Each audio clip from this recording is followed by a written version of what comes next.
Angle in the first. Watch out. Look at this. Upton pops it up. Left side, Elvis Anderson's back pedaling. He is under it. He puts it away. The Texas Rangers have won a postseason series. The Texas Rangers are American League champions.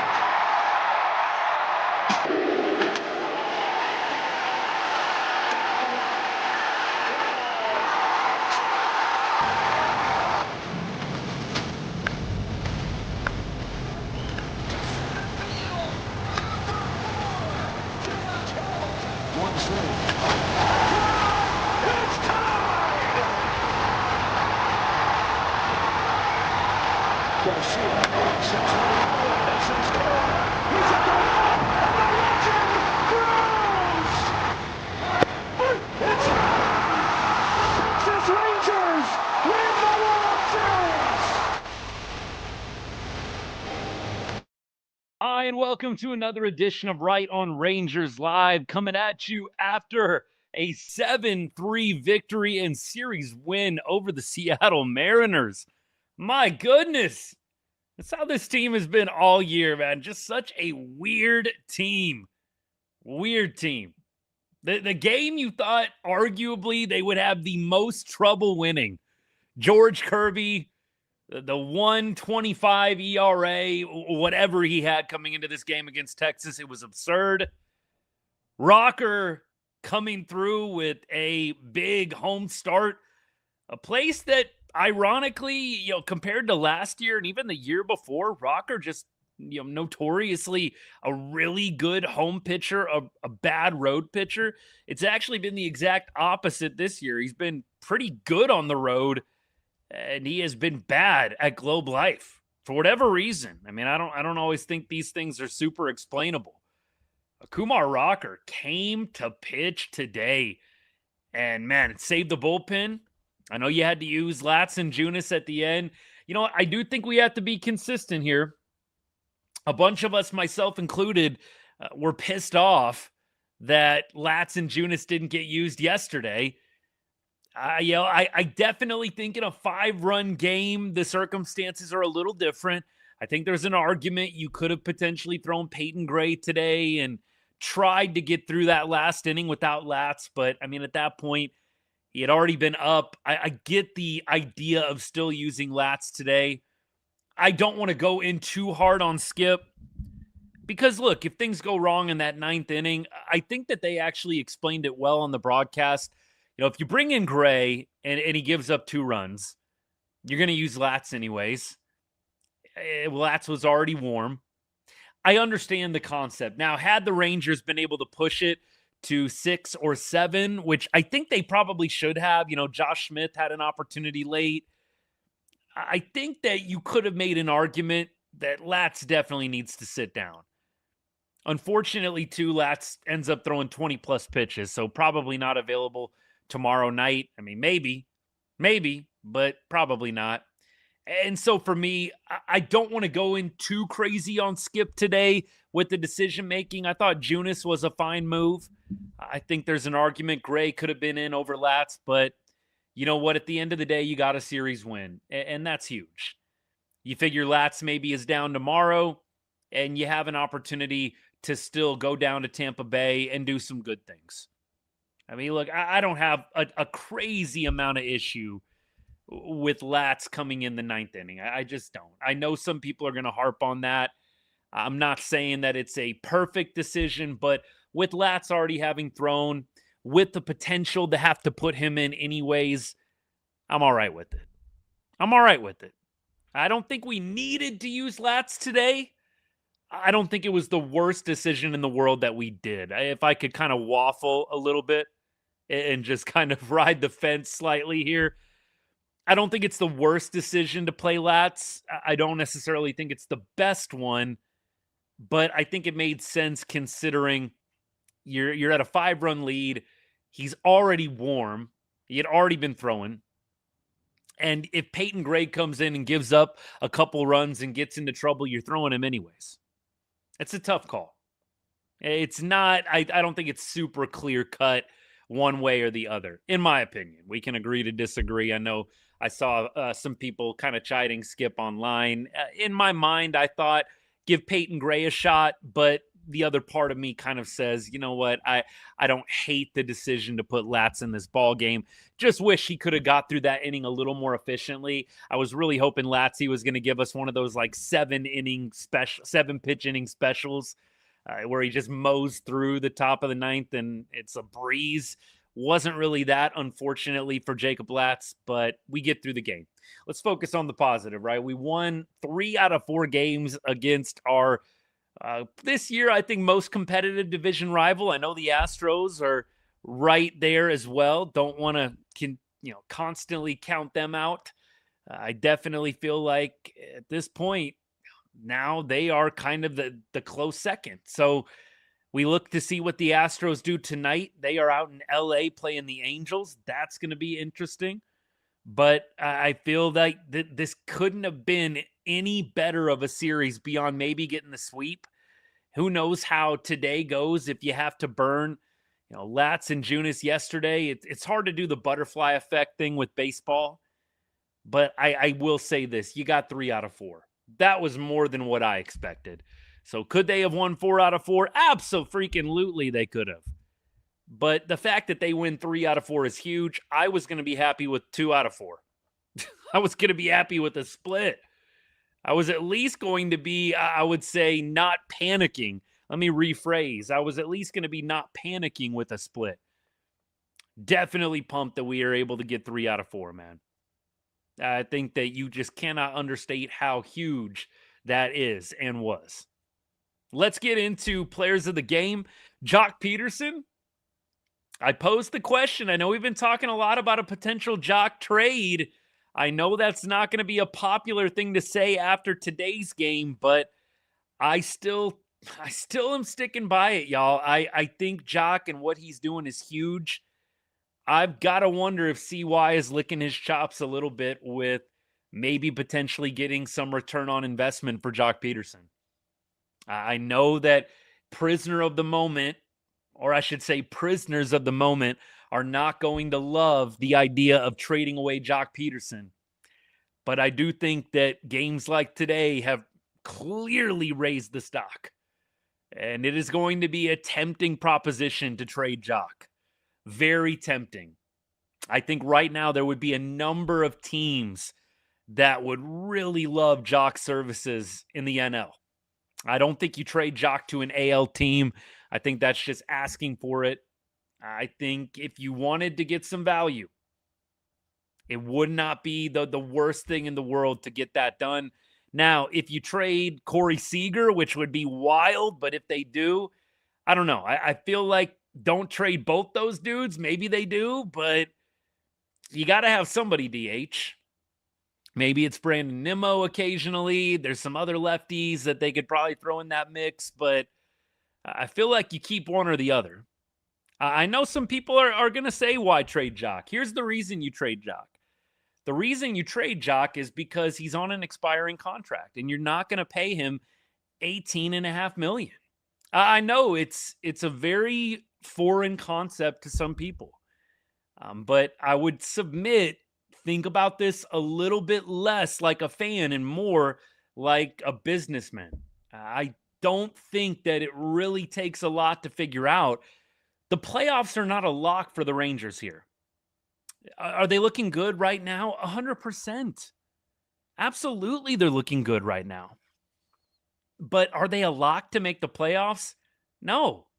I mean, what else do we need to say? They're not a lock to make the playoffs at this point.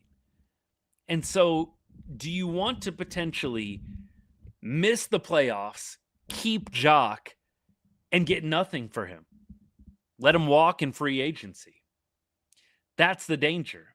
When you could use Joc right now to potentially replenish at least a little bit of the farm system, which has been gutted in previous years. It's not a 0% chance.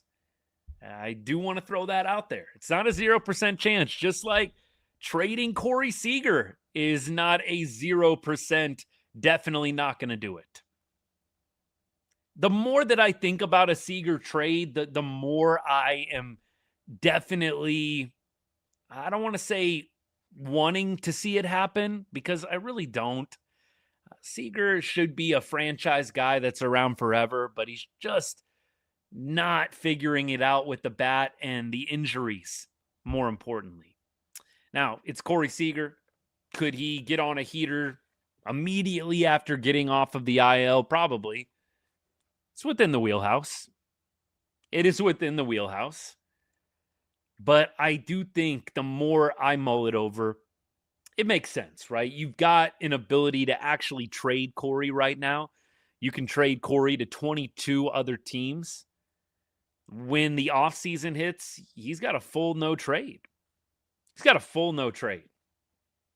That, to me, is a very risky proposition. You know, you're trading him.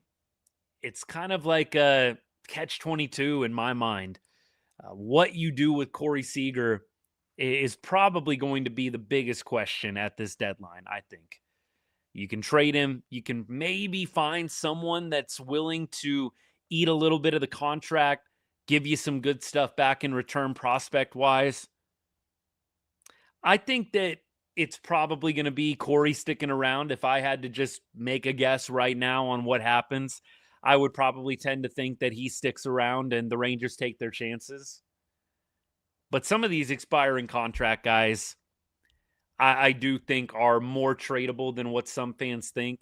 You're not going to be thinking about trading a guy like Joc Pederson after a big performance like today. But you have to know that CY is mulling it over.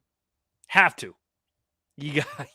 There's no way Chris Young is not considering trading this guy and seeing what the market is for Joc. If somebody wants to overpay for a half season of Joc Pederson, you got to listen. You have to listen. Because I do think the Rangers, regardless of what happened today, can still make the playoffs without Joc Pederson. I think they could still go deep in the playoffs without Joc Pederson. And I know that sounds disrespectful, but the reality is Joc only plays part of the time. He plays part-time. He doesn't play against lefties. He plays against righties. You're going to face some good lefties in October. Look at Boston. Like Boston, you're going to be facing exclusively almost lefties. Crochet is injured, so that's one less lefty there. Look at Tampa Bay. Tampa Bay's throwing 2 lefties at us right now. We're going to be seeing 2 lefties in Tampa Bay. Tampa Bay's going to make the playoffs. My point to you is this with Joc Pederson, and let's move on from Joc because we've talked about him a lot. If a team stacks a couple lefties against us in a playoff round, you're not even using Joc. You're not even using him. You're not going to bat Joc against a top lefty starter. Yes, I would. Moses, I would. This is my biggest, I think the biggest point I could make to you guys beyond the expiring contract is if we go up against 2 lefties in a row in a 3-game playoff series, which is what the Rangers are going to be playing in, your best DH option is going to be sitting on the bench because we're not starting Joc Pederson against lefties. The logic is what I just said. I don't understand how else I can explain it. And I don't mean that rudely. He's on an expiring contract, meaning he's not coming back next year. I don't think they're picking up the $18.5 million options. And if you go up against 2 lefties in a row in a playoff series, Joc isn't even playing. He's not even playing. So what? You've got a great bench option in Joc Pederson? Again, think about Tampa Bay. They've got multiple good lefties. Red Sox, multiple good lefties. Think about some of the other teams in the AL with good lefty starters. That's kind of the idea, Swolger. If Seager comes back, you're basically putting Seager in the DH spot, and I'm sure that he's going to play the field a little bit too, but the thing, if you do trade Joc, you have automatically the case for Seager and the case for Nimmo being the lefty DH, which Who's going to be mad at that? Nobody. And if you go get a bat, you go get a Rise, you go get even somebody else, lower level, lower tier, maybe you go add another outfielder, and now you're cooking with gas. I don't think that it's crazy. I know some fans after a 2 home run game, actually, it feels pretty tame. We got a few people that aren't picking up what I'm throwing down, but that's okay. But I'm actually pleasantly surprised at how many people are actually at least seeing my view on this. At least seeing my view on this. All right, we keep going. Let me see if I can get some comments here. I appreciate all you guys hanging out. Hope you guys are having a good one. We are definitely going to keep on rolling with whatever you guys want to talk about. I've got a few things along the way. I'm sure we're going to go a number of different directions. Hey, Coach, I don't know if you're still hanging out. Yeah, somebody said, keep Joc. You're crazy. You play to win the game championship. Yeah, I don't think that trading Joc keeps you away from a championship. Joc, again, is going to get sat on the bench if you go up against top lefties in October. That to me is enough to consider trading him, along with the fact that you're on an expiring contract with Joc. And if you trade Joc, you can dump some salary as well with that, which might allow you to take on some salary in other areas, right? Think about what the Rangers really need. They really need a bullpen piece. You go and get a bullpen guy that's signed to a nice contract. Rangers don't really want to take on salary at the deadline. Trading Joc opens up some salary for you. So I think I've given 3 different reasons why it makes sense, why Joc could potentially be traded. If you're just going to turn your nose up at all 3 of them and not even consider them, I mean, we can just agree to disagree. I'm not going to be mad at anybody about it, but I don't think that you can sit around and just put your head in the sand when it comes to trading Joc. Yeah, it was great today. If they keep him, I'm not going to be mad. I want to make that really clear. Keeping Joc Pederson is not going to piss me off. But I do think that there's a pretty sound logical argument to trading him. I think that you can fill the DH spot with Corey Seager, Brandon Nimmo, and other players as well. Josh Young. I think opening up the DH spot actually makes a lot of sense. We talked about this a number of different times. Trading Foscue, trading Joc, I think should 100% be on the table. You don't need to have 2 guys taking up 1 DH spot. So that's at least my opinion. You don't have to agree. That's the beautiful thing about this show. This isn't an echo chamber, and that's what I love about it. I love being able to talk different opinions with you guys. I personally don't agree with the notion that we don't need a bat at all. I've seen a couple of people, as the comments scroll through, I've seen a couple of people say we don't need to get a bat. I would disagree. I do think one more bat would be nice, whether it's a Rise, whether it's, a guy from the Giants. Casey Schmidt is another dude that I've really, really liked over the course of the season. I think it might be expensive to go get a player like that, but I do think the Rangers could benefit from one more bat. We've seen how this goes, right? Like today, it looked really, really good. Looked really good today. And then we've seen in the next breath that the team looks like they can't hit a beach ball. So for me, I would like to go get one more bat just to create an additional layer of consistency. This is a team that can look amazing in one breath and look really bad in another. Off of a win like this, I know that the prisoner of the moment concept is we don't need a bat. We're good. We're plenty in terms of offense. I don't really see it the same way. I think one more bat would really be helpful when you're thinking about advancing deep into October. Keep going. Appreciate all you guys hanging out. Nate, what's good, my guy? Thanks for being patient. How do I feel we do in the next 2 series against Tampa Bay and Houston? We'll preview a little bit more the Tampa Bay series a little later in the show, but I would really be okay. I know this is not going to shock you. My take is not going to shock you, but on the road, okay, Tampa Bay, Houston, you're playing away from Globe Life. Rangers are slightly a worse road team compared to playing at home. If you could just go 3-3, I would probably be okay with that. So, you know what? If they win a series, lose a series, I'll be all right with that. Winning the Mariners series today, I think, took less pressure, took off some pressure, I should say, the Rangers needing to win both of these series. I don't think you need to win both of these series. I mean, look, this would be great. You don't get swept by Tampa Bay and you win the series in Houston. Lord Tubbington, 100%, we're in lockstep on this. I think, obviously, we all want to see them win the series in Houston or sweep the series in Houston. I'll just say, taking the emotion out of it, taking the Houston rivalry out of it, if we could just win a series, lose a series, 3-3, bare minimum.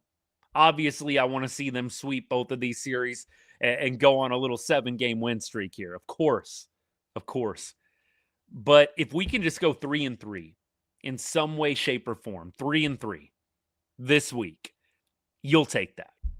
Right now, the Rangers, as they sit, they are 2 games above 500. Okay, if you can go 3-3 and be 57-55 going into the trade deadline, you'll take that. Now, the Astros series would obviously be the one that you're really hoping that they win because they're a division opponent and they're right on our tail. But just go 3-3. Don't be a loser this week. Don't go 2-4. 3-3 or better. That to me is what I am going to be setting my expectation, my bar at. The basement is 3-3. Obviously, you go 4-2, 5-1, 6-0. I mean, man, that would be incredible. Let's go 3-3. And then we head back to Arlington after the trade deadline with a couple of new shiny toys, and we call it a day. That would be my expectation for this week. Winning the Astros series, David, what's good, man? Appreciate you hanging out, brother. Yeah, winning the Astros series is huge. Winning the Astros series is absolutely huge. Mariners fan here, hats off. You guys bullied us and wanted to more go in the division. Hey, Rob, appreciate you, man. I don't think the division is over for the Mariners or for, the Astros. The Rangers, one thing that they've lacked this year, and I think you can relate to this, Mariners have lacked in this way too, just consistency. Consistency, man. Like, you just haven't seen the Rangers be consistently good over a long period of time. They can win 3 or 4 in a row, and then they can lose 3 or 4 in a row, and you're just not shocked. So for me, I'm not completely taking a victory lap here. If anything, the opposite. I'm mentally preparing myself for the ups and downs that may come in the rest of the season. Mariners do have a bit of a tough schedule coming up. I did see that.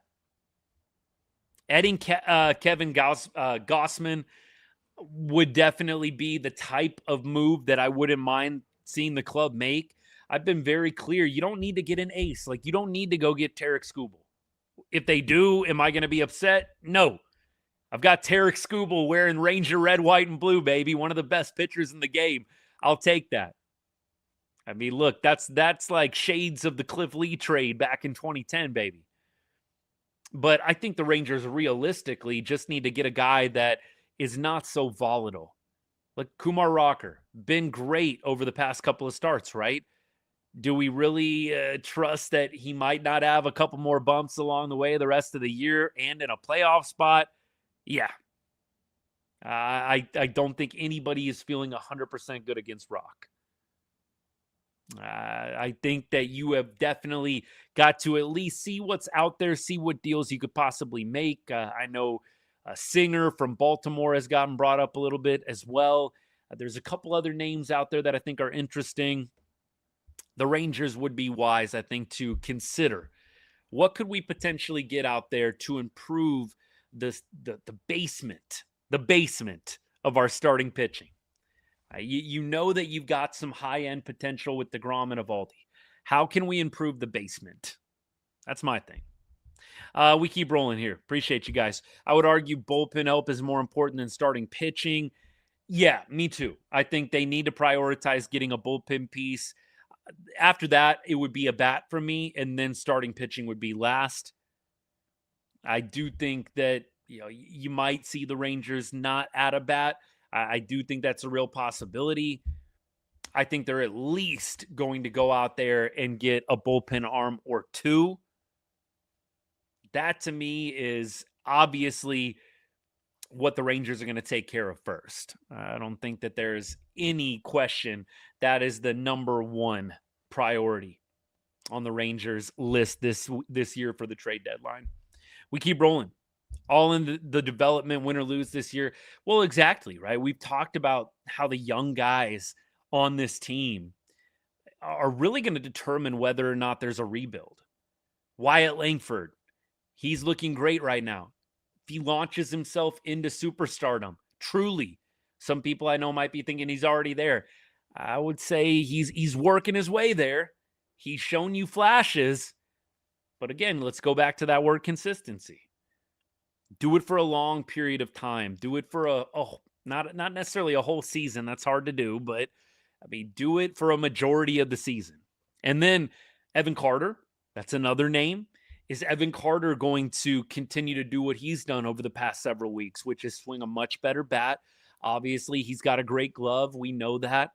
Mistakes happen out in the field. The other day with the drop, that's a ball that probably not a lot of other center fielders get to, but we know that Evan Carter's defense, the elite level that it is, probably a ball he needs to get to. Nevertheless, the bat's been much, much better. And that, I think, is more important than anything we could fixate on with the defense. He's been swinging a better bat. Very encouraging. And I think what Rangers fans need to understand is Evan Carter coming into this year was expected to be this kind of bat. A guy that's going to hit doubles and going to find a way to get on base with the walk. And he's going to put the ball in play and not be a strikeout guy. These are the kinds of things that the Rangers expected out of Evan Carter this year. If you can get Evan Carter and Wyatt Langford both above average, and Wyatt Langford more so than Evan Carter, I think we've seen Wyatt pull himself out ahead of EC in that way. This is still a really good lineup, can still be a really good lineup, even when you've got some of the older guys maybe ticking down in performance or leaving in free agency. And then Walcott, that's the trio for me right there. Look, I know there's JJ, I know there's Duran, but the guys with the highest upside, in my opinion, are Walcott, Carter, and Langford. If you can get those three dudes really clicking, I don't think you have to do a rebuild. I don't think it has to be a rebuild. If you get those guys lagging or dealing with injuries or underperforming, I think it gets a little more dicey. Gets a lot more dicey. So I am very interested to see what happens over the next, let's just say over the next month or so, right? You're going to have the trade deadline coming up here in about a week's time. That's going to be curious. I am very interested to see what this team is going to do over the next month. What some of the guys coming back from injury are going to do. You're going to have some call-ups. The rosters are going to expand. It's going to be really interesting what happens with this team. Yeah, Carter hitting the ball hard today. He's close to 200. Not hitting infinite pop-ups. It's huge. It's really huge. I am very much a guy that's been hard on Evan Carter this year. And I think that it's fair because the expectations for him are supposed to be high. The expectations for Evan Carter were never supposed to be, hey, this is just a really good glove. It's a really good glove. Who cares what he's doing with the bat? He brings you elite defense. That was never the expectation for Evan Carter coming into this year. The expectation, let's be real about that. The expectation for Evan Carter this year was everyday player, right? You remember that way back in spring training when they were vehement that Carter was going to be in the lineup every single day? Remember? That was the bar. So I think what people get twisted about me and Evan Carter, a lot of people assume I'm a hater, just don't like the guy. It's not the case. What bugs me the most about the Evan Carter debate is people moving the goalposts for Carter. Remember, this is a top prospect. This is a guy that was supposed to play every day. This is a guy who was supposed to be an offensive contributor, not just a shiny platoon player who can play really good defense. That is the entire angle with me and Evan Carter. And I've been very clear today, too. If he can become the player that the Rangers expected him to be this year, that is in the best interest of the club. I'm surely not rooting against the best interest of the club. Absolutely not rooting against that. And so a lot of people on the surface are going to take the criticism that I give of Evan Carter as hatred, trolling, whatever. It's not. Anytime Evan Carter does something well, you know I'm posting about it. Today, I posted about Evan Carter and how he's close to 200. The average keeps ticking up. I didn't mean that in any kind of way of throwing shade. I'm genuinely happy for the guy. And I want to see him continue to be better and better with the bat, not just great out in the field with the glove. We knew that already. We knew that in 23 when the dude is making the catch of his life in Houston as a rookie. We knew he had a good glove, right? We also knew the bat was upside too, was good. And so I'm glad to see Evan Carter doing his thing. I really want to see him continue to work his way back to that above average hitter that we all know he can be. We all know he can be that. Yeah, this was the comp, honestly, that I made, right? The last thing that I want is for the bar for Evan Carter to be at Leody Taveras. Like, God bless Leody, but Leody was a top prospect. The Rangers said he was untouchable. Remember, they wouldn't trade Leody in any kind of scenario. And then they brought him up and they started making him a glorified platoon player. And, you know, the defense for Leody was good in 23 and even in 24. The defense for Leody fell off a cliff in 25. A lot of Rangers fans, you know, forget revisionist history. Like, Leody had a good glove.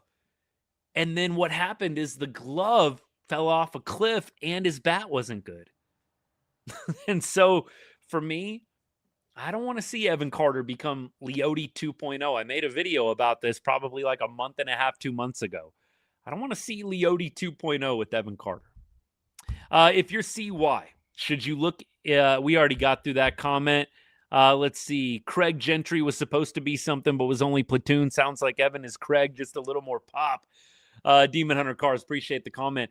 That's what I don't want him to become. I do not want fans to hype up so much. His glove, it doesn't matter. His glove, it doesn't matter. Yeah, it does. It's the top prospect, man. Come on now. Let's keep the bar high. Let's appreciate the good defense, but let's all acknowledge the bat has to be better. Simple as that. Simple as that. All right, we keep going. If Carter can consistently smoke liners like he did today, he's going to be dangerous, and he might actually supersede what Young has done this year. Wow. Yeah, the only reason, like, some people I know commented, and guys, understand, I've got a ton of different stuff going on, plate spinning right now with comments and stuff. So I know some of you guys can't see all like the Instagram comments and the YouTube and the TikTok and all that. But, you know, I know some people have wondered in the past, like, why I won't throw Josh Young into the mix of like foundational players. I just think Young is very one-dimensional right now, and Carter, Langford, Walcott are not, right? They're the antithesis of that. They are good out in the field. Wyatt Langford is a great outfielder. There's an argument that he is a better fielder than Evan Carter, I think. I know that shocks some people when I say that, but I really feel like you dig into the advanced stats. Wyatt Langford is one of the best outfielders in the game. He doesn't get a chance to show that off all the time playing left field, but he is. Gets great jumps, elite with the speed, good route runner. There's a lot to like about Wyatt Langford's glove. Now, Sebastian Walcott, freak of nature, freak athlete, good arm. There's a lot to like about multiple facets of these players in their games. Josh Young, to me, is a bit of a one-trick pony right now. He can hit, he really can't do a whole lot else super well. He's not a great base runner. He's not fast. The glove is not good. And so I don't think that Josh Young is the foundational player that players like Evan Carter, Wyatt Langford, Sebastian Walcott should be going forward. Hey, Zach, what's good, man? Thank you so much for the gift. I appreciate the generosity, man. Not needed, but much appreciated, brother. You're always too kind, man. The comment here says, favorite moment of the weekend was seeing Robbie Ahlstrom get out of some big moments. Man, this is a perfect comment. Great segue. I've talked a little bit about Robbie Ahlstrom through my tweets and through my posts today and yesterday. You know, Robbie is a good dude, and I know that that doesn't matter to some people. In fact, somebody blocked me last night on X.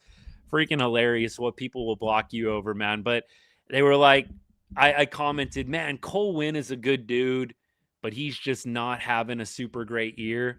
And basically, it was just me being positive. Like, man, good dude, having a tough year. Not sure what his future is.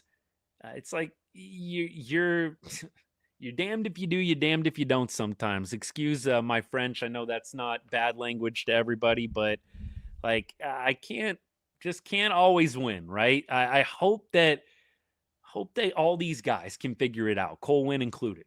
I know a lot of people are ready to get rid of Cole Winn, but you know, I said in response, like somebody was like, what does being a good dude matter? Well, it's my opinion, and you know, it's my account, so I kind of fire off whatever I want to fire off.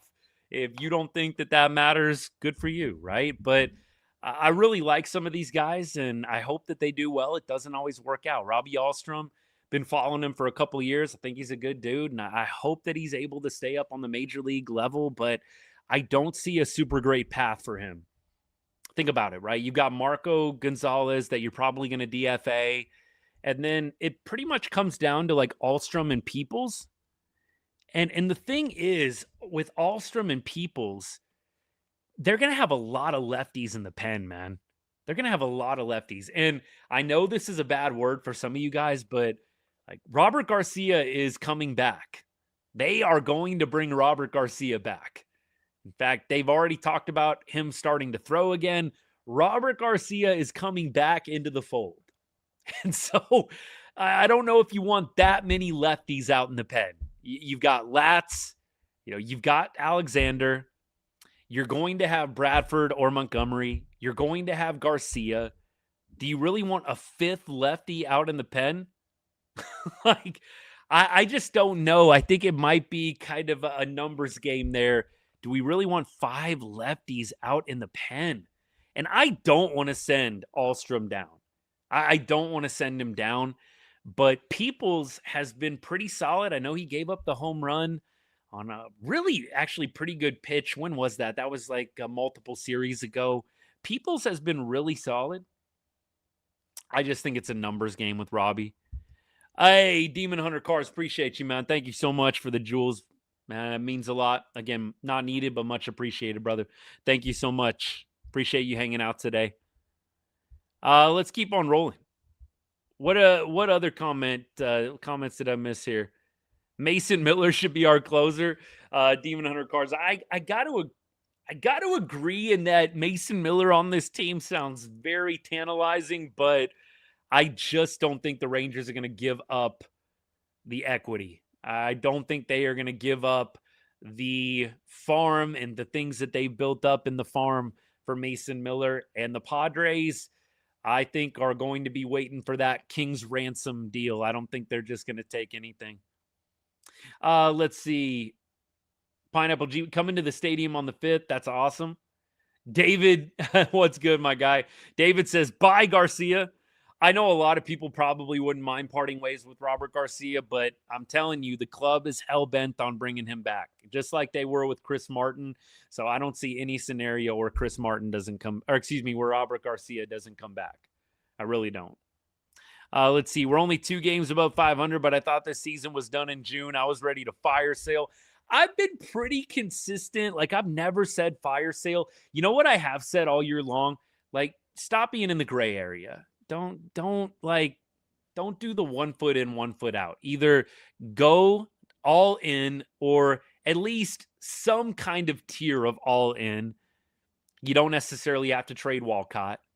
Either go all in and trade some of the top prospects, or trade some guys and rebuild the farm system. The halfway in, halfway out thing, yeah. Look, could Josh Young turn it around with the glove? Yes, he could. Do I want to see another season of Josh Young at third base? No, I don't. I would love if they could figure out a way to transition Josh into more of a first base DH type role. The Rangers have to get more athletic at third base. And Josh is not getting any younger. If this was think about Evan Carter, right? Evan Carter is 23. If Josh Young was 23, I would feel a lot differently. I would actually support this opinion. But Josh Young is going to be 29 at the start of next year. Now, 29 is by no means over the hill. I think Josh is still in the prime of his athletic career, but that's what concerns me. You're in the prime of your athletic career right now in your late 20s. Once you hit that 30, 31, you can still be good. You can still be above average. You could even still be elite, but it's not going to get a whole lot better than that. It concerns me that JJ has taken this much of a fall defensively in arguably the prime years of his career. And so that's a big reason why I push back and I say, man, I just do not know if the Rangers want to do another full season with Josh Young at the hot corner. I think they've got to be talking about it. I would love to see JJ stick around. I don't think he needs to be traded, although trading him could potentially open up more for you as a team. You don't have to be pigeonholed to DHing Josh Young or playing him at first base, making him learn a brand new position. I don't know. Look, the more that I do this job, the more I'm open to the business side of it. I know that a lot of fans have their favorites, myself included. I mean, I love Alejandro Osuna. You guys know this.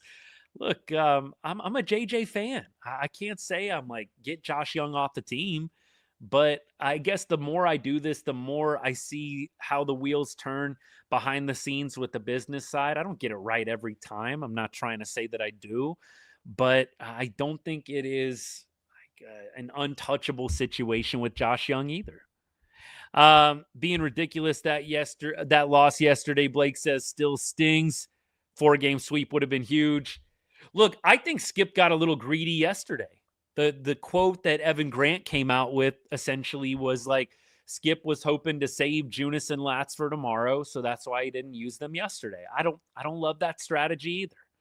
The 4-game sweep would have been great, but I'll take 3 out of 4. I will take 3 out of 4. What else? What else we got? Let's see. See if I missed anything.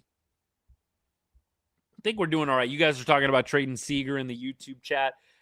We kind of talked about that already. I might circle back to it. I see more of the reasoning for trading Corey. I do. Easton, appreciate you stopping by. Yeah, look, we'll take the series win. We will take the series win. Keep rolling. Rob B, nothing could be further from the truth. The comment was, it seems like I don't like this team and I always want to trade everyone all the time.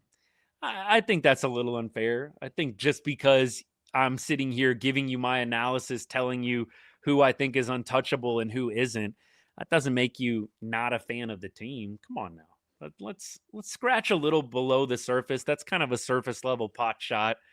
We don't really need to go there, man. I love the team. Why would I sit out in my 100-degree garage every single day talking about this team if I didn't love them? Like, say things out loud sometimes. Like, why would I do this if I didn't love this team? There'd be no reason for me to dedicate this much time to this ball club if I didn't love the Rangers and want to see them do well. Sometimes you have to make tough trades, man. Sometimes you have to trade guys, and it's not always fun, but you got to do it so the team can be better. Like, it's as simple as that. I think some people really get in their feelings when you start talking about trading certain players. And you have to understand that that's not how the front office views it. The front office isn't getting overly emotional about some of these players. The front office is trying to figure out if they want to trade franchise legend Corey Seager right now. Yeah, look, I mean, exactly. The comment is, I love this team, but it doesn't mean I don't see the benefit of maybe moving off of Jake Berger or Joc Pederson. Like, look, you can upgrade from first base right now. You can upgrade in a number of different ways, but sometimes you have to be willing to trade players to do it. I mean, look, I personally don't love every single trade this club has ever made. Like, I can remember as a kid, I didn't like the A-Rod trade. By the way, A-Rod's birthday today. I posted about that. I know some of y'all don't like A-Rod. And when I was in middle school, high school, I think I was a freshman or a sophomore in high school when A-Rod got signed. And that was like the greatest day of my life, and up to that point. The best hitter, the best player in the game, in my opinion, Alex Rodriguez, signs with Texas. Today, his birthday, he had a grand slam. I think it was 24 years ago today, a walk-off grand slam on his birthday. Go watch the clip. It's a fun clip for me still. I mean, I know A-Rod's story and what transpired after. A lot of Rangers fans totally turned off to the guy, but look, I'm still a fan. I hated when they traded A-Rod. Hated it. And it was sad. Like, I was upset that they traded him. And that was in the moment, right? That was me as a fan in the moment. I hated when they traded Kinsler. I didn't like when they traded Kinsler. I saw the reasoning, though. Like, you had young guys coming up. You had Jurickson Profar. You had, obviously, Elvis Andrus. You had guys coming up, and you saw an opportunity to go get Prince Fielder. It didn't work out. Like, there's been a number of trades across the history of the Rangers that I haven't enjoyed. But you can look back on it and see what they were trying to do. You can't keep everybody, man. The Kins trade killed me. I hated the Kins trade when it happened. Now, looking back on it, 13 years later, I can see what they were thinking. Like, they were thinking, okay, we got Profar, we got Andrus, we got those two guys up the middle. We can trade Kinsler and get some pop at first base in Prince Fielder. Now, again, Prince Fielder, I actually loved watching Prince in a Rangers uniform. But, the injury sucked, and he obviously had to retire early, and that was brutal. So brutal. But you just are not always going to be able to keep all the fan favorites. And so on this show, we choose to talk about the uncomfortable scenarios. You think it was comfortable to talk about trading Kinsler back in the early 2010s? No, it wasn't. There was probably a bunch of fans that'd be doing exactly what some of y'all are doing to me right now. What? They're never going to trade Kinsler. They're never going to move off of Ian. It happens, man. It's a business. It's a business.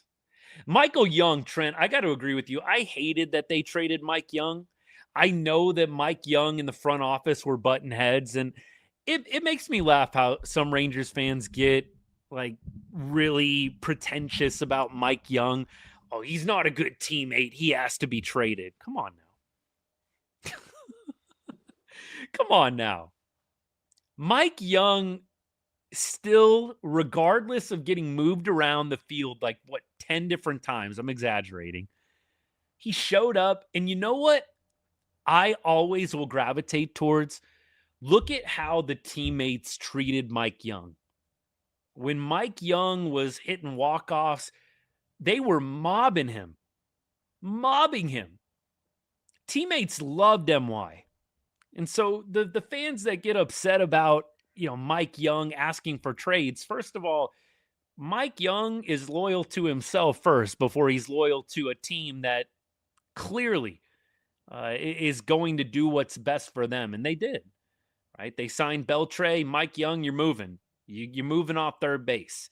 They brought up Elvis Andrus. Mike Young, you're moving. Mike Young is entitled to do what's best for himself, and I don't hold that against him. But you know what? Don't say he's a bad teammate because he wanted some trades here and there in his career. The team still loved him. They did. The Lee Smoke deal was worthless. Yeah, that's right. Justin Smoke traded to the Mariners in the Cliff Lee deal. Look, there's a number of guys that over the years the Rangers have parted ways with. Look, the Chris Davis, got rid of Chris Davis. He went on to crush it in Baltimore. I know he had a brutal finish to his career, but man, Chris Davis in some of those Baltimore years, that dude was a beast. We could go on and on and on, but let's bring it back full circle. It's okay to talk about trading players. You can't keep everybody. And sometimes to make the team better, you have to trade somebody that might be somebody's favorite. It sucks, but it's the way it goes in baseball. It is the way that it goes. Keep going. Let's see. Yeah, Demon Hunter Cards. The fielder for Kinsler trade really wasn't terrible. Like it was just hard because Kinsler was so beloved. I say often, I know you guys maybe saw this post from me already, but there's a big debate about Corey Seager. Like, do you retire his number? I've actually found it's pretty divided. Some fans are not at all for retiring Corey's number, and some are. I actually, when I think about the number 5, I think about Kinsler before I think about Corey Seager. But that's just me and my experience. I know it might be different for younger fans, but man, the number 5, I think about Kins before I think about Corey. Just being totally real with you. And that's no disrespect to Corey. He's a great player. Franchise. I mean, look, World Series MVP. It's awesome. Teixeira trade. Oh, yeah. Teixeira trade at the time was another one that hurt for me because I really liked Mark Teixeira. Now, I know some people, he was a jerk, whatever. I didn't know about I don't know every ins and outs of what these guys are like behind the scenes. Social media has created a much different environment for that. You kind of get a much better, clearer idea of what some of these guys are like because of it. But back then, yeah, Teixeira, dude, was awesome. Gold Glover, raked from both sides of the plate. But the Teixeira trade set up the 2010-2011 World Series appearances. I really believe that. Yep. The Big Tex trade.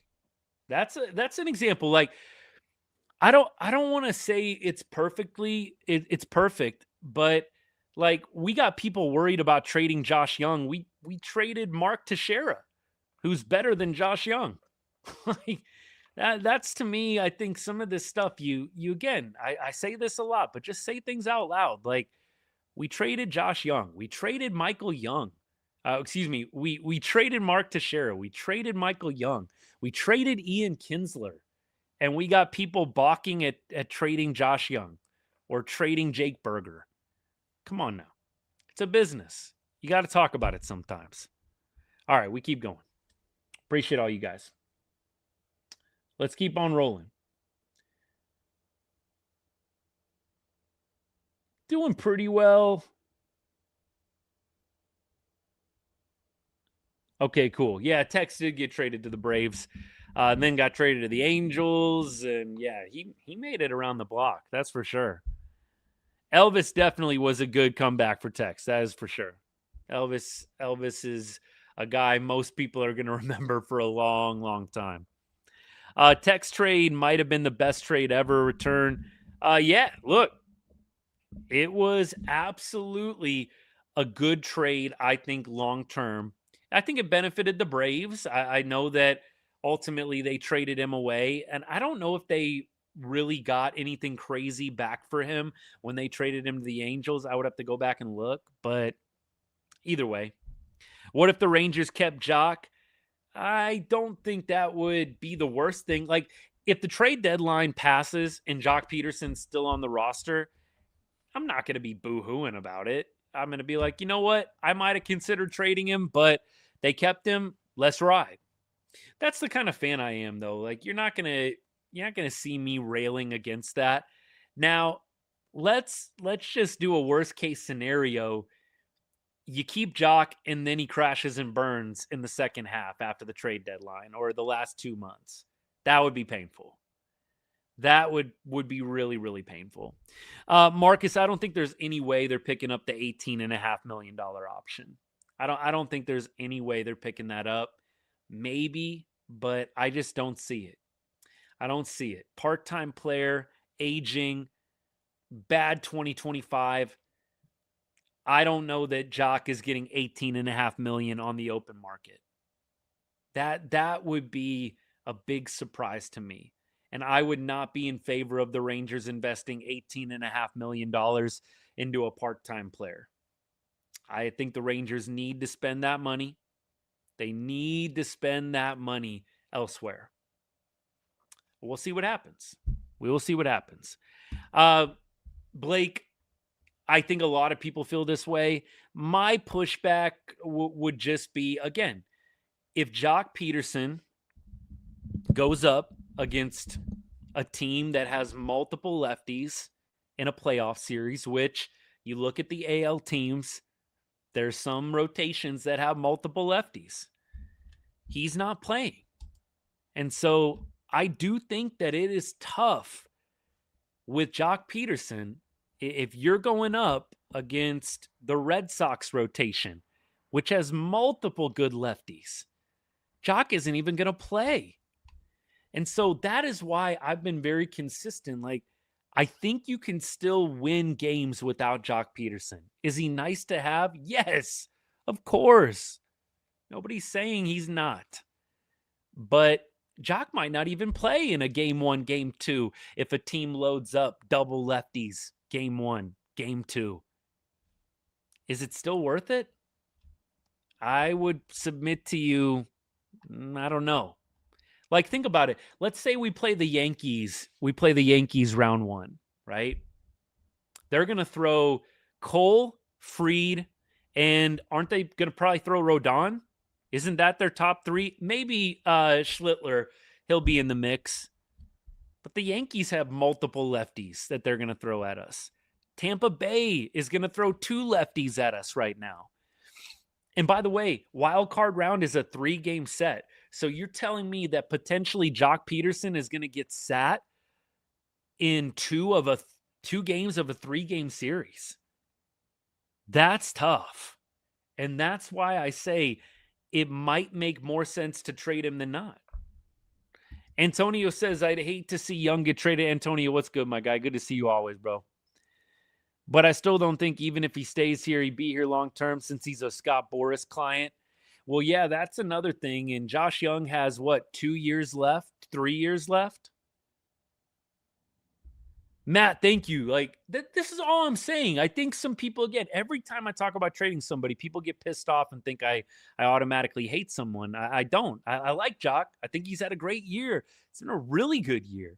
But the prospect of him getting benched 2 out of 3 games in a playoff series because a team throws multiple left-handers at us, that scares me. That scares me. What about the 50 games leading up to it? He might only play in 30. That would be, again, another counter argument, Blake. What if we face 20 left-handed starters? Joc's only going to play in 30 of those games. Like, that's the tough part. That is the reason why I'm okay letting it go. And again, you do have to get there first, but you're only going to have him for probably 60%, maybe 65% of those games.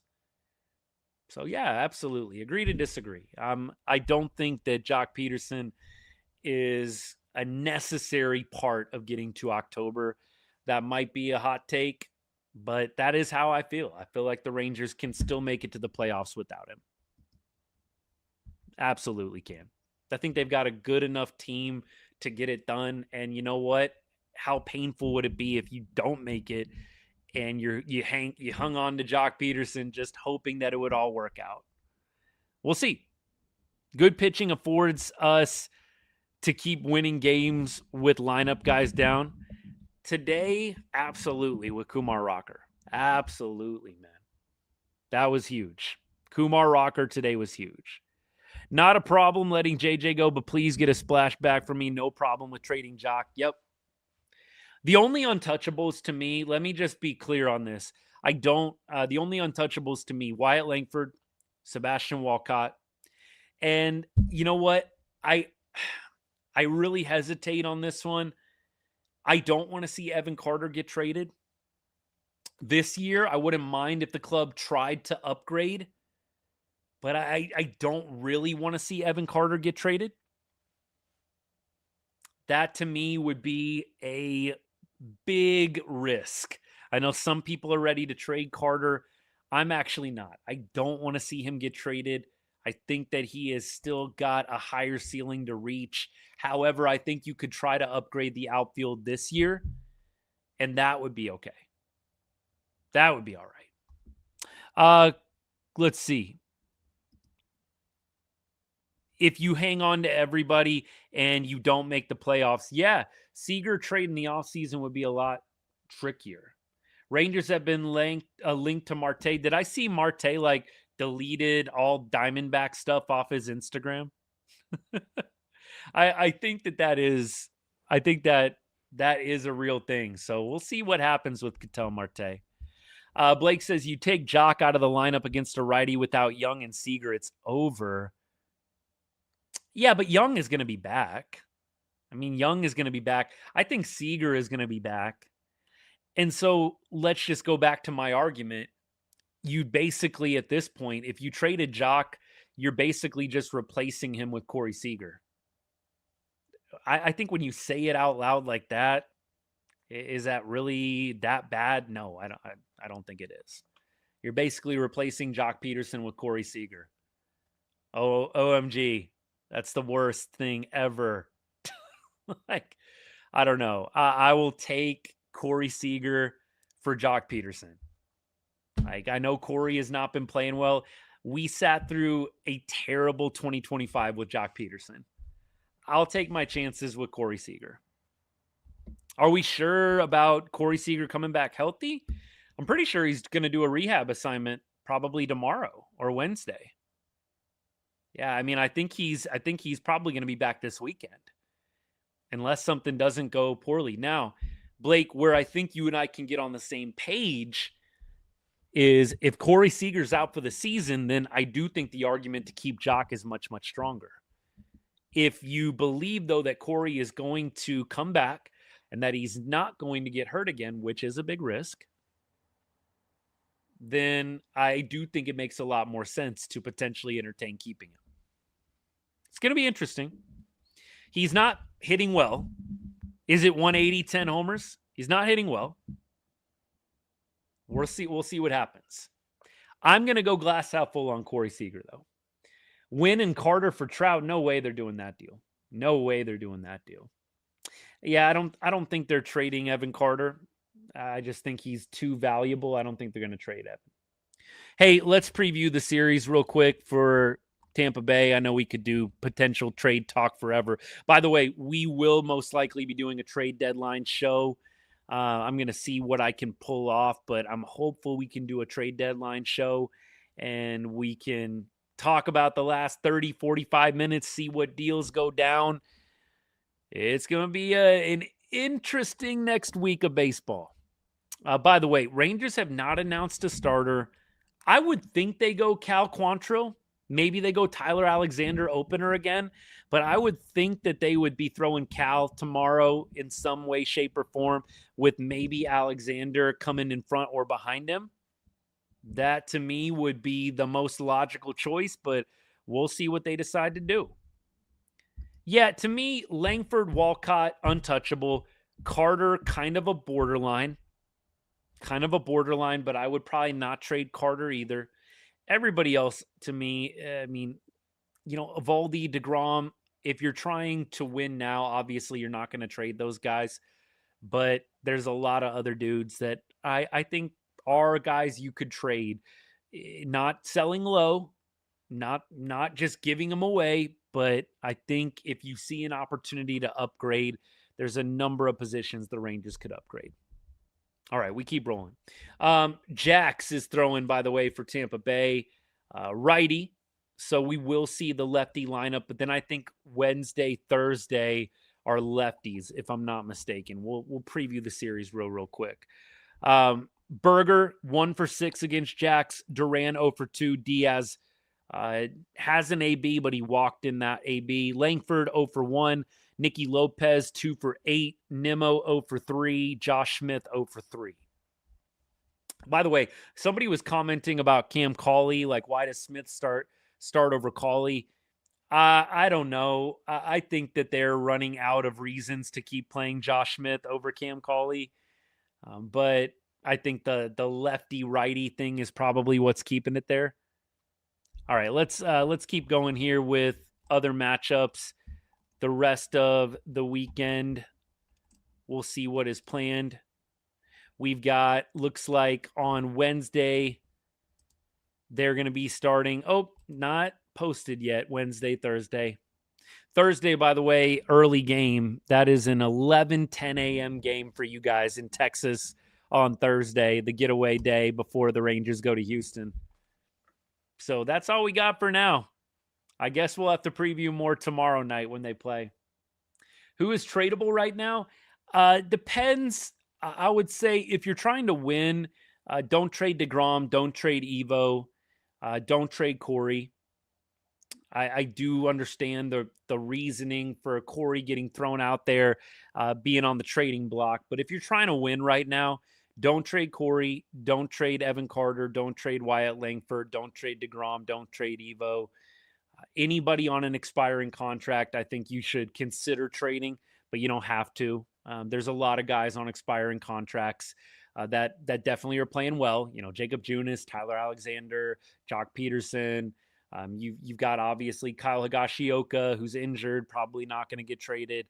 I would absolutely consider trading anybody that's on an expiring contract. I don't think those guys are making or breaking things. Jacob Junis, I'm probably trying to keep, though. I think he's pitched well enough. The Rangers are so short with bullpen help. A little bit of a different story when it comes to the offense. It's tough. But yeah, anybody who's on an expiring contract, I'm probably trying to trade. Or at least thinking about it pretty strongly. That doesn't mean everybody goes, and everybody's not going to go. But I'm at least taking phone calls on expiring contracts. Let me put it to you that way. All right. I'm with you, Lulu. I hope that Seager comes back and just absolutely crushes it. That would be so much fun. Smith is definitely a tradable player. I don't know how much value he has, but Smith is definitely a tradable player. 100%. Duran, I think, is a guy you probably keep, but even Duran, I think he's an interesting one. You could argue selling high on Duran, but I just think he is at this point showing you a lot of tools. I don't know if you even consider trading Duran, and he's cheap and controllable. See what happens. All right, y'all. I'm going to hop off.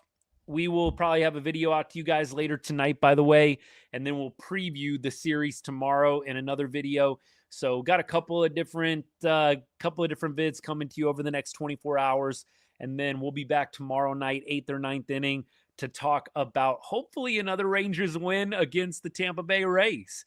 We are going to really have a much clearer picture, I think, after this Rays series.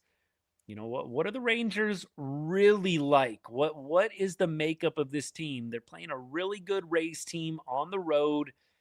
This could be a playoff preview. We'll see what happens, but I'm excited about the series, and I think this week of baseball, definitely important. I think you took some pressure off yourself by winning 3 out of 4 against Seattle. I mean, you would have to really soil the bed this week to not still be in a firm position to buy. You know, really would have to mess things up this week, and I don't see it happening. Let's keep going. Saw somebody tweet that it's a shame that Smitty and Duran haven't been able to play well at the same time. I love Josh Smith. I like Ezequiel Duran a lot too. I think Josh is running out of time, sadly. I think he's running out of time. We'll see if he can pull it together, but this is a great opportunity for him. And, you know, I know he got a hit today. It was kind of a duck fart weak hit, but I think he has got to figure it out. He's got to make the most of this opportunity. It hasn't gone great for him this season, unfortunately. Thoughts on Alejandro Osuna? He's another guy. Like, he's one of my favorite players, but Osuna could be a great trade candidate. I think that he's someone that I'd like to see stick around. But look, I hope that this connects with you guys. Like, if you've watched this show, you know how much I love Alejandro Osuna. I think Osuna is a trade candidate. I think you could make an argument to trade Osuna and open up some other positions. I think that he would definitely be an asset if you kept him, but I think there'd be a lot of teams interested in Osuna. I really think that there would be some teams that would be interested in that bat, and the Rangers kind of have a bit of a logjam in the outfield right now. They do. They've got some outfielders down in the minor leagues doing well. Dylan Dreiling comes to mind. They've got some good outfielders coming up, so it might make sense to trade a guy like Osuna. I would keep him, but that's the fan. That's the bias in me. He's one of my favorite players. I would keep Osuna, but I think the club could be seeing him as a trade chip. How's Nimmo doing? Nimmo's doing pretty well, not crushing it, but Nimmo is having a pretty solid year, I would say. Is it safe to say the Rangers won the Gallo trade? Yes. And the Gallo trade, it's like gone up and down, right? At first, you're like thinking Josh Smith is the reason you won the Gallo trade. Now you're thinking it's Ezequiel Duran. Gallo trade was definitely a good one for the Rangers. And I love Joey Gallo. He and Cawley both have value. Smith and Cawley or Duran and Cawley? Blake, who are we talking about? Yeah, I think Cawley could be another guy. Oh, Osuna. You're talking about Osuna. I got you. Osuna and Cawley, I think, definitely have value. I don't want to see either guy get traded, but I think they do. All right, y'all. Appreciate you guys hanging out. Thank you so much, by the way, for everybody that gave a gift on the show. It's not needed, but much appreciated. And look, even if you didn't, there's so many different ways to support the channel, and just commenting, just hanging out, shooting a like my way. I know a bunch of y'all liked the live while we were going. If you're on YouTube right now, haven't hit that thumbs up button, hit that thumbs up button, please. I appreciate it. Little things, man. There's a lot of little things you can do, and we don't take any of those little things for granted, man. I'm scrolling back on TikTok just trying to see if I missed anybody who gave a gift here. Let's see. Somebody said I bet on my team and lost. How did you lose? How did you lose? They won. Rangers won, and they won by more than 2. What did you do? Bet? You betting under? Brian, appreciate the gift, man. Thank you. Thank you so much. Not needed. Much appreciated, brother. Thank you. Thank you. Let's see. Brad, if you're still hanging out, thank you for the gift. All right. I think I caught up, but if not, I'm going to hit you up in the DMs afterwards. Jack, thank you. Jack, I didn't even know you were hanging out. I didn't even know you were hanging out. Dude, what's up with the no comments? Or did I just miss it? Appreciate you, my guy. Always good to see you. Always good. Darnell, appreciate the kind words, man. And we'll see you guys tomorrow. Have a great rest of your Monday night. And as I always say to end every show, God bless and go Rangers.